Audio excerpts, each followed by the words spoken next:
Hey everybody, welcome back to the Betting Pros podcast brought to you by BetMGM. I'm your host, Dan Harris. Find me on Twitter at DanHarris80. Week 3 is almost over. It is time to look ahead at the lines.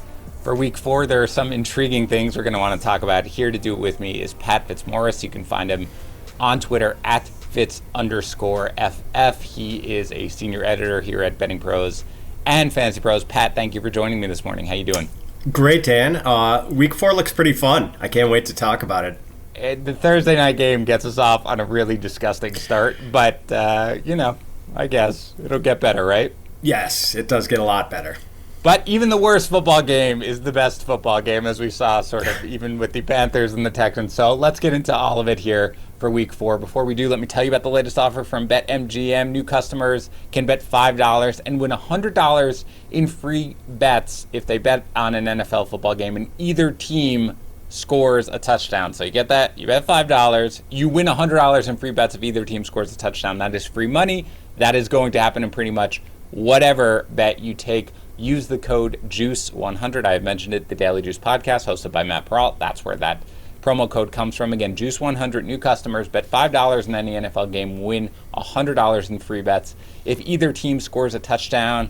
Also, it is September 27th today. That means it is almost October, and that is when the giveaway for the Tua Tagovailoa signed jersey ends. All you got to do to be entered is leave a review for the show on Apple Podcasts or CastBox, and then go to bettingpros.com/review. That is it. 3 times the entries. By the way, if you subscribe to the Betting Pros YouTube channel at youtube.com/bettingpros, and again, every Sunday morning, we do a live stream, me and Matt Peralt, from 11 to 12. We talk about our best bets. We talk about props. It's a lot of fun. So again, leave a review for the show on Apple Podcasts or CastBox, and then go to bettingpros.com/review and subscribe to our YouTube channel. 3 times the entries.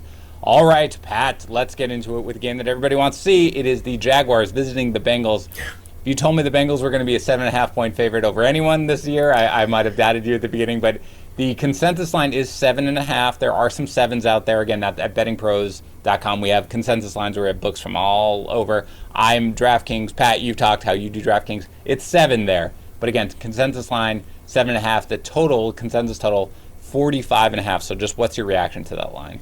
Yeah, so that hook is going to be all important, Dan. I think I'm inclined to take the points if I can get Jacksonville. Like, I know that had to be a big game for the Bengals against their longtime rivals, the Steelers, to go in Pittsburgh and win that game. You just wonder if they might be looking a little bit past the next game on the schedule, or weren't maybe thinking that much about that one. So, big game for the Jaguars. They were actually scrappier this past week. Things got away from them against the Cardinals. They just ran into too much firepower with Kyler Murray in that offense. But, 7.5, just laying 7 or 7.5 with the Bengals just doesn't feel good. And the 7.5 is, that's just, I can't quite get over that big obstacle. So I make this analogy, probably last time. It's one of my favorite ones. I'm a big movie person. Random movie scenes pop into my head when I'm thinking about something, and I think of The Princess Bride, and I think of Vizzini doing the wine glasses and just looking at this game and the spread and being like, I clearly cannot choose the wine in front of you, and I clearly cannot choose the wine in front of me, because that's what this is. And it strikes me, Pat, is like, I'm going to look at every Jaguar spread, and I'm going to be like, oh, there's value on the Jags right now. Like, there is very clearly value on a 7.5-point spread on the Bengals coming off a giant win here against the Steelers. It's a prime letdown spot. Yes. The Jaguars, right? They fought. I mean, they got a 109-yard kickoff return. That's not going to happen every time. But there were moments where you said, oh, my God, they're going to beat the Cardinals at this point. But it reminds me of the Jets the other year where you were just like, I know there's value on the Jets, but I can't take the Jets right now because they're such a dumpster fire. So I think in the end it's just going to be something I stay away from, Pat. It's not something I can go near. The total also 45.5, 46. Actually, it's between 45. FanDuel's 45. BetMGM is 46. So 45.5. I don't really see value on the total. Do you? No, I don't. Either way, that seems like something I'm just going to lay off entirely. I will make the case for Jacksonville, Dan. I do think they are a livelier bad team than either the Texans or the Jets right now. Jets might have a lively defense, but their offense is pretty much non-functional. There were moments of functionality with Trevor Lawrence and that offense yesterday, and I think he's going to turn the corner pretty abruptly at some point and at least be capable. I mean, he's just making bad decisions right now, and I think he's going to pick it up pretty quickly. He's made more bad decisions in 3 games than we saw him make in 3 years at Clemson. Yeah. So, I think that's going to turn around. The defense isn't totally awful, so I think they're a little scrappier than some of these other just complete dumpster fire teams. 2021 Jaguars, moments of functionality. Let's go to the Texans visiting the Bills. 17-point favorite. No big deal here. The total's 48. What do you do, Pat, when you have a spread this large? I mean, is there any value on taking the dog at this point, given where we are? Yeah, just like I don't like betting Alabama-Vanderbilt games in college, Dan. I really shy away from a line like this. I mean, there's just so much wiggle room for the underdog here, and yet I can't take the underdog because Buffalo really does look like one of the 3 or 4 best teams in the league. Their defense now matches their offense, if not more so, and even though the Texans were fairly scrappy against Carolina, another good defense last week, and even though they've had will have had 10 days to prepare for this one, I can't take them with the points. This is a stay away. There's no way. There's no way you could take the Texans in this game, just because, again, the Bills, you're right, Pat. I realized that Josh Allen in the first couple of games, he looked great on Sunday, but I realized that there was some this looks a little like the old Josh Allen. Who knows what we're going to see. Right. Their defense has been so incredibly impressive to me, and I know they've had a great pass defense, but their run just all over the place. They look really, really good. There's no way I could take, but I also I can't take a team laying 17 points. I can't do that. No matter what, fluky things can happen to allow them to cover. And the total, again, also one of these things where I assume you agree. It's just I don't really know how to feel about watching this game. I have no idea what the total could be. I mean, the Bills could get there by themselves realistically, right. But if they don't, who knows what's going to be. So that is a stay away for me, at least on that side. Would you agree with that on the total? I do, because if it does play out as they expect, and the Texans, I think their expected point total based on the line is something like 15.5 points. And if it does get out of hand, you could see the Bills taking the arrow out of the ball and just giving it to Zach Moss and Devin Singletary a lot in the second half. And I could see the Bills going over by themselves, or I could see this just being a really dead second half where we see 7 or 10 points scored after intermission. All right, Saints are at home laying, and they will be at home for this game, right? I read they're back to New Orleans. I think right? so. I believe so. They were cleared, so I think they're home, and they will be laying 8 to the 0-3 Giants. A low total here, 43.5. What do you think? I always kind of like taking the teams, Dan, coming off really disappointing victories against the fat and happy teams coming off a win, at least if the team coming off the disappointed victory is good enough to do something about it. That's the open question with the Giants. I don't know if they're good enough to do anything about it, but when teams are a little bit embarrassed, and I think you're embarrassed losing a home game to the Falcons. Yeah. I think they're going to come out a little angry at this one. So I'm inclined to take the points here. I kind of like the Giants.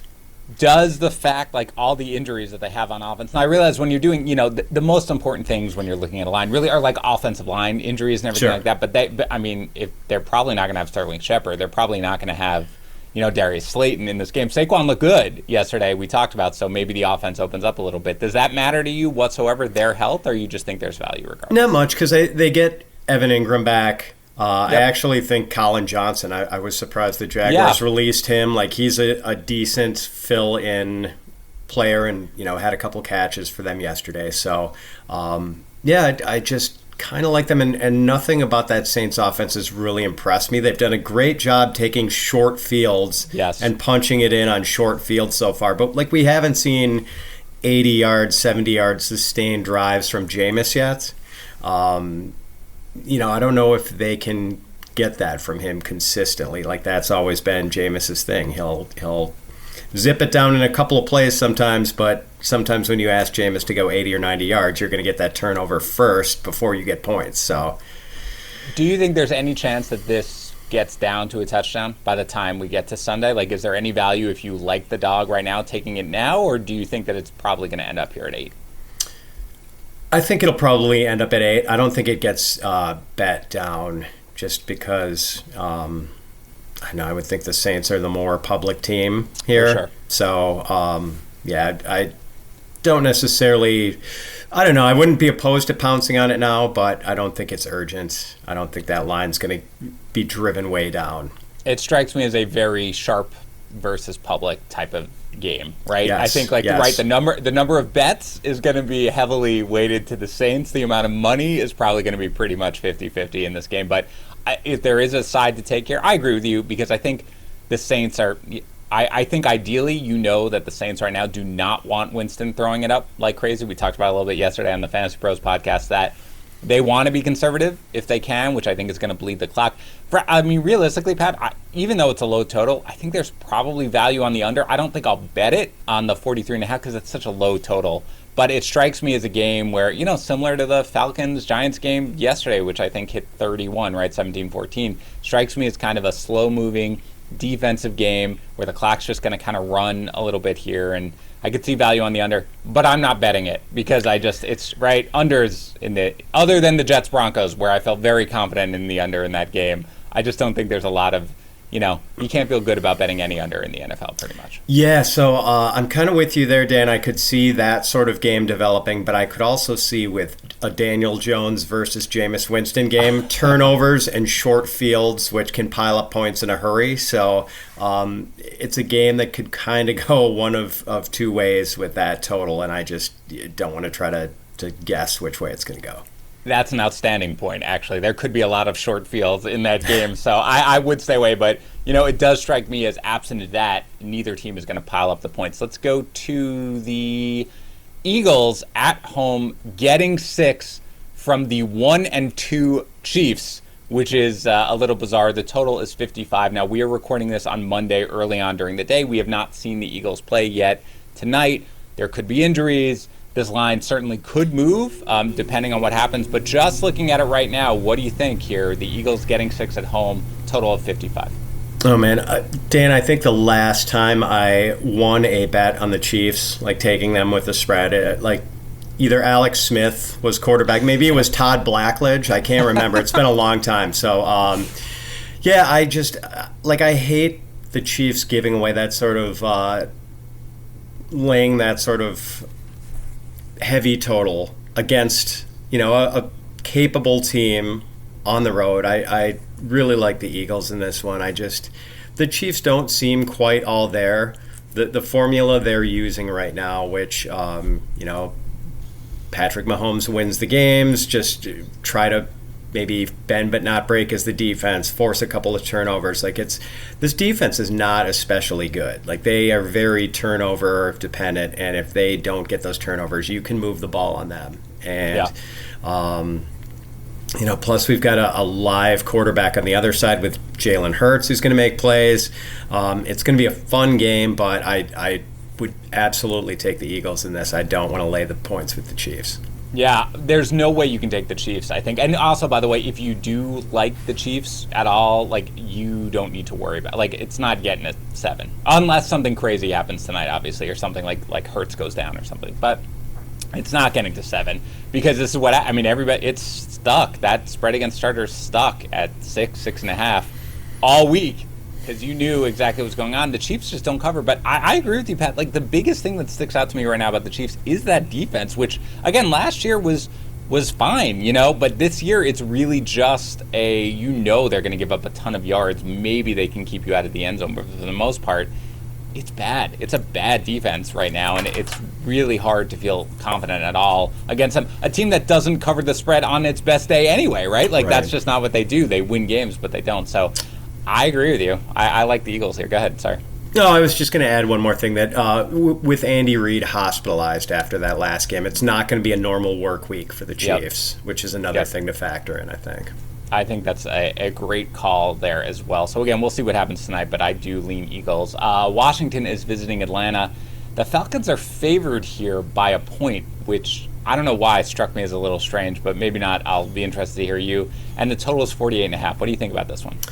Sounds like we're thinking the same thing, that this is probably a good spot for Washington. I guess just fundamentally, my opinion of Washington has not changed that much, even though I've kind of been disappointed with their results these first 3 weeks. Like, I think that defense is better than it's played.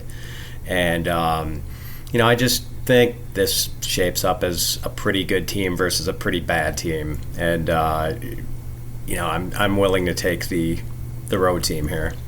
Yeah, it's surprising to me. Like, I assumed Washington would be fair. I get that their defense has been somewhat disappointing. I understand that. But, I mean, playing the Bills, I think really yesterday what we saw, Pat, is we saw a really, really good Bills team. Like, just kind of stick it to them. Like, I don't blame them nearly as much as I credit the Bills in that game.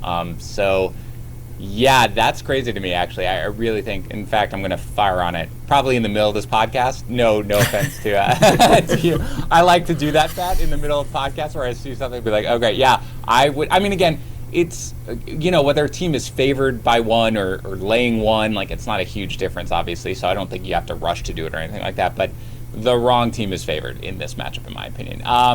Cowboys laying 4.5 to the Panthers with the total of 50. Once again, we have not seen the Cowboys yet play tonight, so maybe something happens. 4.5 is in that dead zone here for a team. We don't know Christian McCaffrey's status. Less than a grade 1 hamstring strain is what we were hearing, but I still wouldn't expect him to necessarily play, even with the 10 days.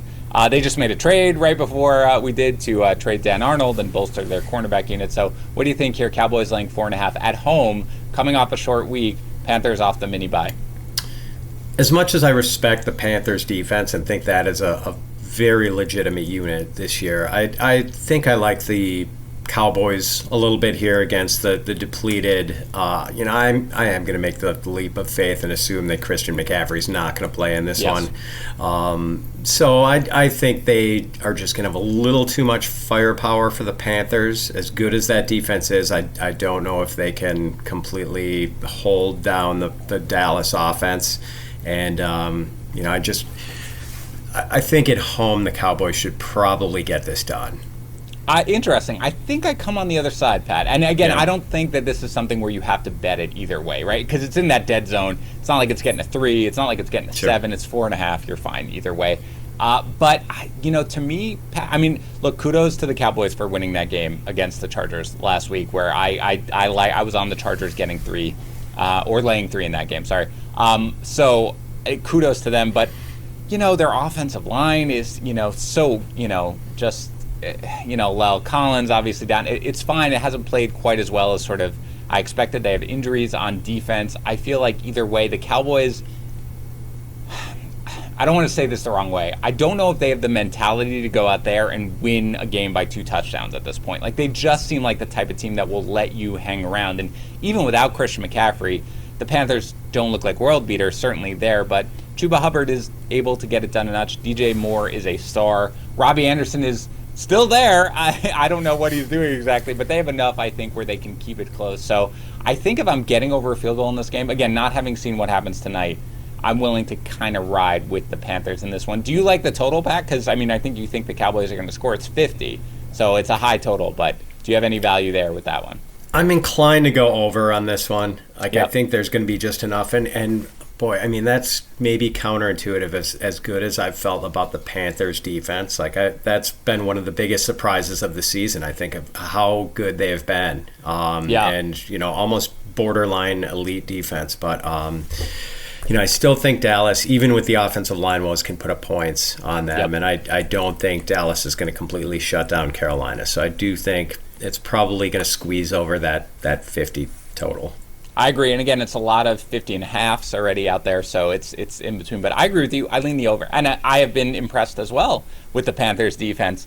But I don't think you're stopping. I don't think really there is a defense that can fully stop the Cowboys' offense so long as Dak is healthy and he's got at least 2 pass catchers, and both running backs really are putting up points. So I agree. I lean over here with the 50. Let's go to the Browns visiting Minnesota. The Vikings are laying 1 point, and the total is 52.5. This is a game I'm excited to watch. What do you think here about the spread? I am probably considering this a stay away because I do think this works out to basically a true coin flip with the Vikings at home against a good team. I may have said the Vikings are laying one, by the way. If I did, it's the Browns they're laying getting, one. Okay, they're Browns getting are the one. favorite. I apologize. Gotcha. I apologize. Yeah, the Browns are the favorite by one. Again, it doesn't matter that much. When you're thinking about it, whether you're laying one, whether you're getting one. But the Browns here, I'm sorry, are laying one. Sorry if I misspoke.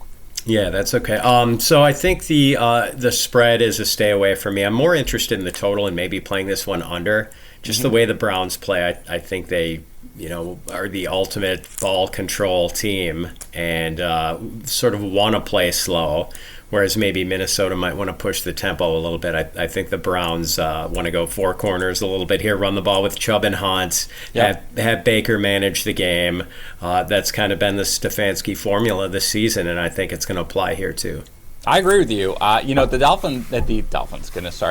Vikings are explosive really this year, more than ever. And Cousins is playing great, and the receivers are playing really well, and you've got the tight end now involved. But realistically, I think that this game is kind of a slugfest in a slower moving game than I think most people are going to expect. So at 52.5, that's what it was. That's too high for me. So I am going to go under there as well. And the other point I would make about that is just that if the Vikings had maybe abandoned the run yesterday without Dalvin Cook, I might feel a little differently at all. But they really didn't. Like, they're not going to get away from the running game entirely under Mike Zimmer. Like, we've seen that for several years now, and they didn't get away from it yesterday. So and they didn't need. Madison looked great, so that's good. That they stuck with it. So even if Cook is out, which I kind of think he might be for this one, just given what he didn't sound particularly close to playing, it doesn't really matter in terms of how we view the game. So I agree with you there. Let's go to the Colts are visiting the Dolphins. The Dolphins are laying 1.5, and the total is a low 43.5. What do you think? I don't think I can support the Colts there in a road game with unless they're getting more points than that. But man, this is a tough one. Like, this is just two teams I do not trust at all. So I probably will not touch this one. I don't know how you feel about it, Dan, if either of these teams grabs you, but have they given us a reason to want to throw our arms around them yet? Either one? I will be watching this game because we watch every football game, Pat, as our job, both as, on both sides. But I have no interest in having like a vested interest in this game in one way or another. No, I don't. And again, look, if you forced me, right? If you were like, hey, Dan, here's $100, you have to bet it on this game, I'd probably just take the Dolphins because I think they probably wind up coming out ahead in this game, but I would have no confidence in doing it whatsoever. So just to stay away from me, not a game I want to really get any piece of. So let's move on to, I don't know how I feel about this one, Pat. This is the Bears at home against the Lions.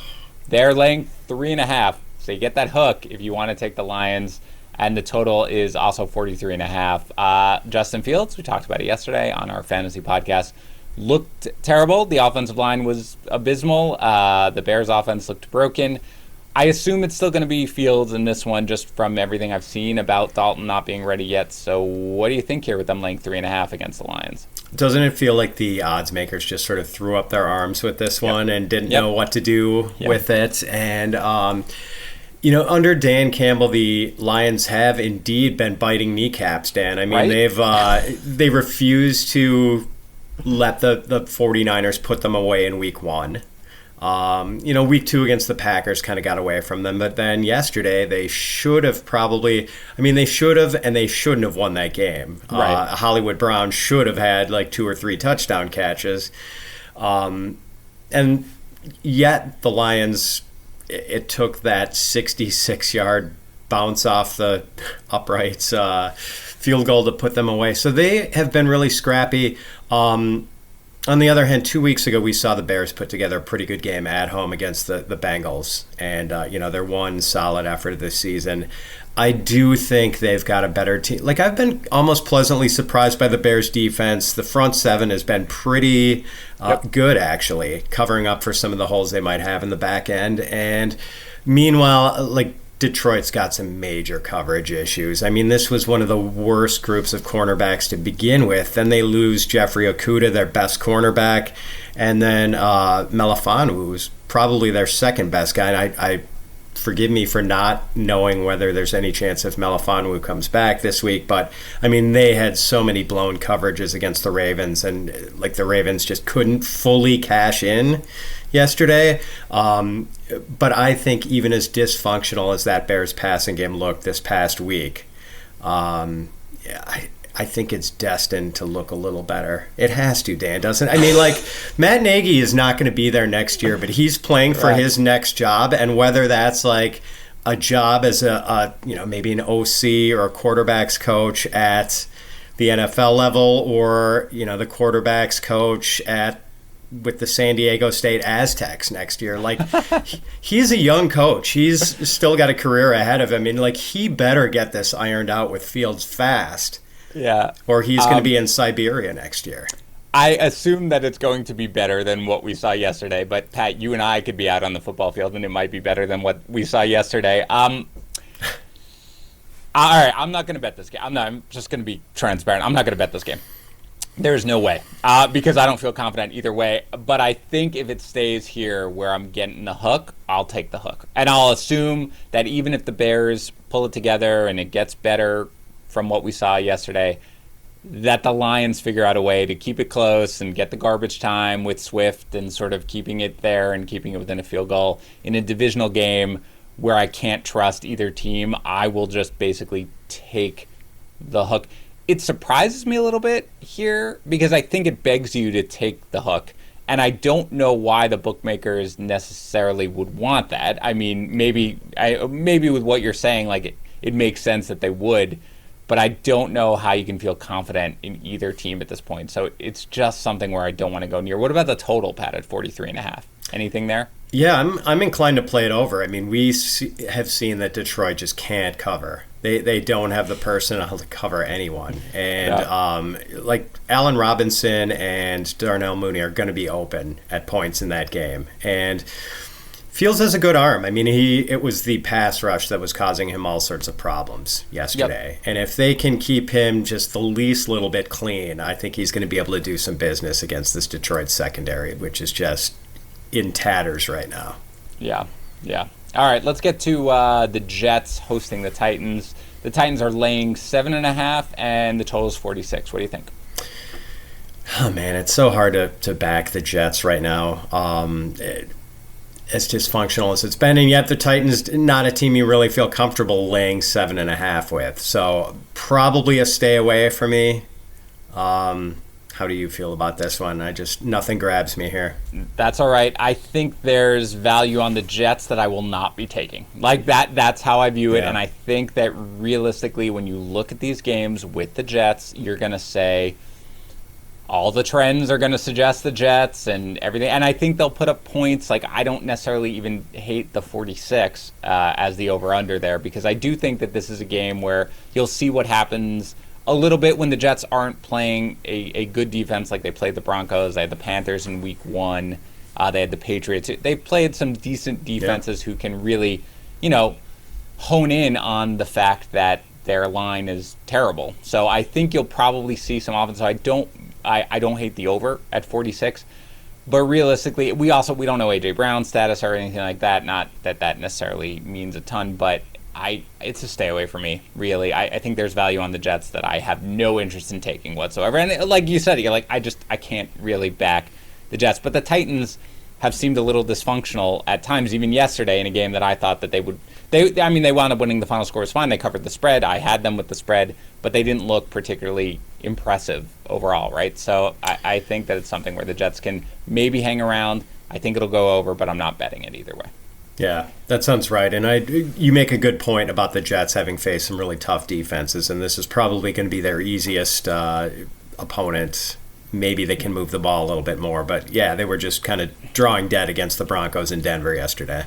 And they were. And again, I think that our guest from this past week, Alex Kaloje, basically had said, or maybe it was Andrew Cayley last week at it, which was basically after this week, start taking the over on the Jets games, because I think you will see the offensive line is terrible, but the offense is not quite as dysfunctional as it necessarily has shown, given it.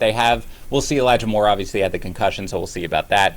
But they can move the ball. They have run into some difficult defenses right now, and I think you'll see them put up some points in this game. So I do lean the over 46, but the spread is an absolute runaway for me, because I think there's value on the Jets that I have no interest in going near.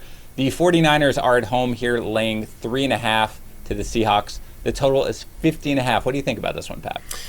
Oh, man. I'm going to have to take a longer look at this one, because right off the bat, nothing grabs me. You'd think the 49ers would be in kind of a good bounce-back spot, but then again, Seattle didn't play their best game against Minnesota. So, man, it seems like the right line. I don't know who the better team is right now, so 3.5 for the home team sounds about right, and probably leaning over. I think it would probably go over, but then again, I'm not entirely sure about that either. Garoppolo didn't look great against the Packers on Sunday night. The pass rush was really getting to him, and I know Seattle. I think the thing that drives me towards the over more than anything else is I think Seattle is another one of these teams that people are going to attack all year. Their cornerbacks are not good. But they can put heat on the passer, and Green Bay, which had not put any pressure on anyone all season, was getting to Garoppolo in Sunday night, and so I think Seattle's going to maybe be able to get to him and hold up that back end a little bit. But we'll see. I'm leaning over here. I kind of want to dig into this one a little bit more before I lock anything in. Yeah, I agree that the over is the play here, and that you made a good point. I did not expect the Seahawks to be able to just generally get as much pressure as they have gotten so far this year, so I could see that being something, but I do think that there's going to be points scored in this game for sure. Interesting though, Pat, I will ask you, because you basically said you don't know which one of these teams is the better team.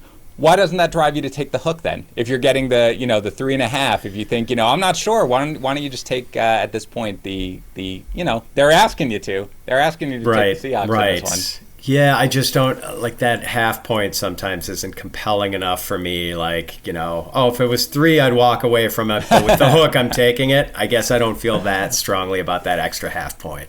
Okay, fair enough. How about the Rams are hosting the Cardinals? The matchup of 3-0 teams here. The Rams are laying 6 points. The total is 53.5. I love, by the way, that it's the total is just 53, 54, 55, routinely now in the NFL. It's kind of crazy. But again, what do you think there? 6 points, 53.5 total. I'm inclined to go for the Cardinals just because I think it's going to be a close game, a really close one. And I think the Rams are maybe getting a little too much credit for, albeit a very convincing win against the Buccaneers. And that's it. I think the Rams are being rewarded for beating the team that a lot of people had maybe pegged as the best team in the NFL, the defending champions, who have been playing great going into week 3. So, but this one just feels like it's going to be a really good game, and 6 points feels like too much to me. Yeah, I agree. This strikes me at worst a backdoor cover by the Cardinals, because as long as Murray is healthy, they can score in 3 seconds if they absolutely need to. And kudos to the Rams. They do look great, but you can score off them, you can put up points. So I agree with you. Also, by the way, I'll just take the over. I get that the total is high, but both teams are going to put up points in this game. So I will take the over. And again, it's for me, Pat, and again, we talked about DraftKings. It's actually at 54.5 already. So that maybe I'll be okay, fine. Fine, you've got me. I'll stay away from it necessarily. But at 53.5, I feel okay with it, really. It's there's going to be points in this game. Same. Yeah, agree. All right, your Packers are hosting the Steelers, laying 7 points here with the Packers, and total 47.5. The Steelers, they look terrible. They've got injuries everywhere. We don't know what receivers are going to be healthy. Their offensive line is in shambles. What do you think here? Yeah, another thing, I kind of want to see the injury report for the Packers and whether Elgton Jenkins is back, although they did a pretty good job of protecting Aaron Rodgers without Jenkins. And, of course, David Bakhtiari is still out. But I think for the Packers offensive line to hold up against 2 pretty good pass rushes in a row with that sort of loss of manpower up front might be difficult. But as far as an offensive line holding up, I mean, Pittsburgh can't hold up to anyone right now. No. And the Packers finally generated a little bit of pass rush against San Francisco on Sunday night. You have to think they're going to be getting to Big Ben on Sunday. So, yeah, I mean, I've seen this does look like kind of a letdown spot for the Packers after that emotional Sunday night victory. I'll probably walk away from this one, but if you forced me to pick it, Dan, I would probably take the homer pick and lay the points with the Packers. So there are a couple of things. I agree. The problem is the letdown, right? Like, that is such an emotional victory that they had there, and especially with Rodgers' history with San Francisco and everything like that. Like, that is really something on a Sunday night where you're just like, this is a prime letdown spot for the Packers. But I don't really care, Pat, again, because of how terrible the Pittsburgh offense looks right now. And just like, I mean, what we've said, you said it yesterday when we were talking. It was sort of like, Ben, you know what Ben is doing. He's trying to survive long enough not to throw it downfield, but to find a 3-yard check down to Najee Harris. I think the offense is broken. By the way, I will say it's 7. Every single book I'm looking at, except DraftKings right now, is 6.5. So that I certainly feel comfortable with doing, but I will even take it laying the 7 because I think that, the Packers, because of the fact that, they looked so bad in that opening game and they're still 2-1, they've got to win, they've got to keep going with this. I do think that they still are going to be good enough to come on out with firing. I'm fine taking the over as well with 47.5 because I think Pittsburgh will put up enough points and I think the Packers are going to be able to score on the team. So I lean that way, but I will take the spread. How about here, Pat? I love Broncos games, man, early in the season at home. Fascinating to see the Broncos 3-0 laying 1.5 to the Ravens at home. The total is 44.5. What do you think of this one? I think the Broncos are the play. I'm still not quite on board with the Ravens. We saw them just barely escape with a win against Detroit. We saw them lose opening night to the Raiders. Like, those injuries, the J.K. Dobbins injury and the I'm forgetting Marcus Peters injury. Like, those were so big. Like, the Marcus Peters injury was really a blow to that defense. And I just don't think this is quite the same Ravens team we've seen in the past. And I do believe in this Denver defense. I mean, this is a very airtight defense. They can really cover in the back end. When you've got like 3 or 4 good cornerbacks, I mean, that's just such a plus. Like, that you're going to be not getting repeatedly burned in the passing game. And I don't think the Ravens really have the firepower to do that to anyone anyway.